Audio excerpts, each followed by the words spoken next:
بسم اللہ الرحمن الرحیم۔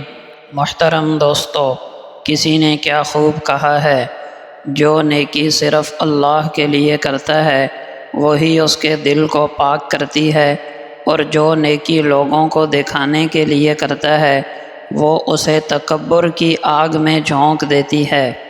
ہم میں سے اکثر جب نیکی کرتے ہیں تو دل میں ایک خواہش ہوتی ہے کہ لوگ دیکھیں، تعریف کریں یا کم از کم ہمیں نیک سمجھیں، مگر یاد رکھیں نیکی اس وقت قیمتی بنتی ہے جب صرف اللہ کے لیے ہو، دل کے اخلاص سے ہو اور کسی صلے کی امید کے بغیر ہو۔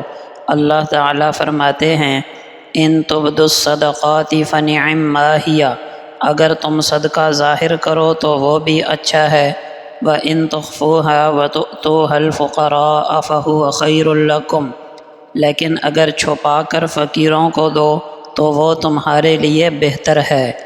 دل کو ہر عمل سے پہلے یہ یاد دلایا جائے، کیا یہ صرف اللہ کے لیے ہے یا کسی اور کے لیے؟ آج کوئی ایک نیکی بغیر کسی کو بتائے خالص اللہ کے لیے کریں۔ سوشل میڈیا پر اپنی عبادتوں کی تشہیر سے پرہیز کریں۔ چھوٹے بچوں کو دکھاوے کے بغیر نیکی سکھائیں۔ یاد رکھیں، جو نیکی لوگوں کے لیے کرتا ہے وہ دل سے اتر جاتی ہے، اور جو نیکی اللہ کے لیے کرتا ہے وہ عرش تک جا پہنچتی ہے۔